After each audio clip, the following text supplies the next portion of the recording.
दोस्तों, इजराइल दुनिया के सबसे छोटे देशों में से एक है, लेकिन इसकी गिनती सबसे शक्तिशाली देशों में होती है। यह एक ऐसा देश है जो चारों तरफ से दुश्मन देशों से घिरा हुआ है और दुश्मन भी ऐसे हैं जो मौका मिलते हैं इजराइल को किसी भी तरीके से खत्म कर देना चाहते हैं।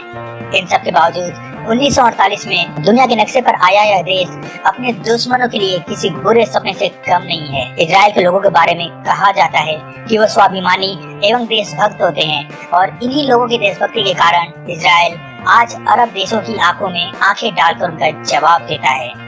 दोस्तों, आज हम इजराइल के बारे में इजराइल की स्थापना 14 मई 1948 को हुई थी। लंबे समय के संघर्ष के बाद यहूदियों को फिलिस्तीन के कब्जे से आजादी मिली और एक नए स्वतंत्र राष्ट्र की स्थापना हुई जिसे इजराइल नाम दिया गया। इजराइल शब्द का प्रयोग बाइबल और उससे पहले से होता रहा है। बाइबल के अनुसार ईश्वर के फरिश्ते के साथ युद्ध लड़ने के बाद जैकब का नाम भी इजराइल रखा गया था। इस शब्द का प्रयोग उसी समय से यहूदियों की भूमि के लिए किया जाता रहा है। दोस्तों, आधिकारिक तौर पर इजराइल दुनिया का एकमात्र यहूदी देश है और इस देश की एक सबसे खास नीति है कि पूरी दुनिया में किसी भी देश में अगर किसी यहूदी बच्चे का जन्म होता है तो उसे ऑटोमेटिकली इजराइल की नागरिकता मिल जाएगी। यानी पूरी दुनिया में अगर कहीं भी कोई भी यहूदी रहता है तो उसे खुद ब खुद इजराइल की नागरिकता मिल जाती है और वह जब चाहे तब इजराइल में जाकर रह सकता है। इजराइल की राष्ट्रभाषा हिब्रू है। दोस्तों, हमारे देश में हिंदी बोलने में लोगों को शर्म आती है, लेकिन आपको जानकर हैरानी होगी कि हिब्रू भाषा का अंत मध्यकाल में ही हो गया था और इस भाषा को सीखने वाला भी कोई नहीं बचा था। लेकिन जब इजराइल की स्थापना हुई तो देशभक्त यहूदियों ने अपनी भाषा हिब्रू को फिर से पुनर्जीवित किया और उसे इजराइल की आधिकारिक भाषा बनाया और इस तरह से इस भाषा का पुनर्जन्म हुआ। 2000 आंकड़ों के अनुसार इजराइल की कुल जनसंख्या 92 लाख के आसपास है। देखा जाए तो यह दिल्ली या मुंबई जैसे शहरों की जनसंख्या से भी कम है। वहीं क्षेत्रफल के हिसाब से देखा जाए तो यह भारत के केरल से भी छोटा है। दोस्तों, इजराइल दुनिया का एकमात्र ऐसा देश है जहां के प्रत्येक नागरिक को मिलिट्री ट्रेनिंग लेना अनिवार्य है। इजराइल का प्रत्येक नागरिक, चाहे वह देश के प्रधानमंत्री का बेटा ही क्यों न हो, उसे कुछ समय के लिए सेना में काम करना अनिवार्य है। चाहे वह पुरुष हो या महिला, हर किसी को इजराइल की सेना में कुछ समय की ट्रेनिंग लेना बहुत जरूरी है। 15 साल की उम्र से इजराइल में बच्चों की आर्मी ट्रेनिंग शुरू हो जाती है। हाई स्कूल की पढ़ाई पूरी करने के बाद उन्हें अनिवार्य रूप से मिलिट्री सर्विस ज्वाइन करनी पड़ती है। वहाँ के नियम के अनुसार लड़कों को 3 साल और लड़कियों को 2 साल सेना में काम करना जरूरी होता है। दोस्तों, इजराइल एक लोकतांत्रिक देश है, लेकिन फिर भी वहाँ भारत या ब्रिटेन की तरह लिखित संविधान नहीं है। वहाँ पर परंपराओं और देशवासियों की सुविधाओं के हिसाब से नियम कानून बनते और बदलते रहते हैं। दोस्तों, आप सभी ने साइकिल तो जरूर चलाया होगा, लेकिन क्या साइकिल चलाने के लिए आपने कभी लाइसेंस बनवाया है? नहीं ना। लेकिन इजराइल दुनिया का एकमात्र ऐसा देश है जहां आपको साइकिल चलाने के लिए भी लाइसेंस बनवाना पड़ता है। इसके अलावा इजराइल दुनिया के उन 9 देशों में से एक है जिनके पास परमाणु हथियार और सैटेलाइट सिस्टम मौजूद है। दोस्तों, इजरायली वायुसेना दुनिया की चौथी सबसे बड़ी और शक्तिशाली वायुसेना है। इजरायली वायुसेना की ताकत का अंदाजा आप इसी से लगा सकते हैं कि 1976 में जब फिलिस्तीनी आतंकवादियों ने 248 पैसेंजर से भरे इजरायली प्लेन को हाईजैक करके युगांडा ले गए थे, तब इजराइल सरकार के आदेश पर ऑपरेशन थंडरबोल्ट, जिसे ऑपरेशन एंटेबे भी कहा जाता है, चलाया गया।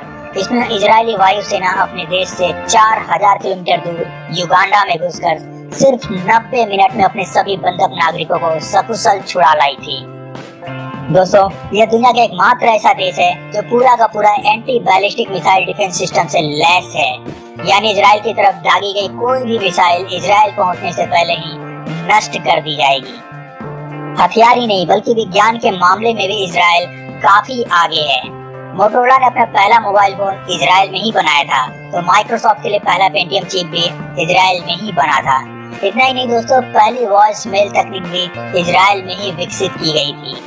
महान वैज्ञानिक अल्बर्ट आइंस्टीन भी यहूदी थे। उन्हें इजराइल का राष्ट्रपति बनने का भी ऑफर दिया गया था, लेकिन उन्होंने यह कहते हुए इस ऑफर को ठुकरा दिया था कि वो राजनीति के लिए नहीं बने हैं। इसके अलावा मशहूर सोशल साइट फेसबुक के संस्थापक मार्क जकरबर्ग भी यहूदी ही हैं। दोस्तों, अपनी आजादी के समय इजराइल एक बंजर जमीन का टुकड़ा मात्र था, जहाँ न खेती की जा सकती थी और न ही वहाँ पानी का स्रोत था। लेकिन जल्दी ही टेक्नोलॉजी के दम पर इजराइल खाद्यान्न के मामले में आत्मनिर्भर बन गया। आज की डेट में इजराइल अपनी जरूरत का 93% खाद्य पदार्थ खुद पैदा करता है। इसके अलावा समुद्र के पानी को साफ करके पीने और दूसरे कामों में प्रयोग करता है। दोस्तों, इजराइल में सिर्फ 40 बुक स्टोर ही हैं, क्योंकि यहाँ सरकार हर व्यक्ति को किताबें मुहैया कराती है। इन सब के अलावा इजराइल में छपने वाली हर किताब की एक कॉपी जेविश नेशनल यूनिवर्सिटी के लाइब्रेरी में जरूर रखी जाती है। दोस्तों, आज के समय में जब हमारे देश में किताबें बहुत महंगी हैं और स्कूल वाले तो बच्चों के पेरेंट्स को फोर्स करके जबरदस्ती किताबें खरीदवाते हैं, ऐसे में हमें इजराइल से सबक लेना चाहिए, उससे सीख लेनी चाहिए। इजराइल का समुद्र तट सिर्फ 273 किलोमीटर लंबा है। इसके बावजूद यहाँ 137 ऑफिशियल बीच है। इजराइल की खुफिया एजेंसी मोसाद दुनिया की सबसे खतरनाक इंटेलिजेंस एजेंसी मानी जाती है। मोसाद के बारे में कहा जाता है कि एक बार अगर आप इसकी निगाहों में आ गए तो इसके एजेंट्स आपको पाताल से भी ढूंढ निकालेंगे। दोस्तों, 1972 में जर्मनी के म्यूनिख ओलंपिक गेम्स में फिलिस्तीनी आतंकवादियों ने 12 इजरायली खिलाड़ियों की हत्या कर दी थी। तब तत्कालीन इजरायली प्रधानमंत्री गोल्डा मेयर ने ऑपरेशन ब्लैक सितंबर लॉन्च किया था और मोसाद को खुली छूट देते हुए कहा था कि एक भी आतंकी जिंदा नहीं बचना चाहिए। दोस्तों, अगले 22 सालों तक मोसाद के एजेंटों ने उस आतंकवादी हमले में शामिल रहे एक आतंकी को खोज खोज कर मारा था।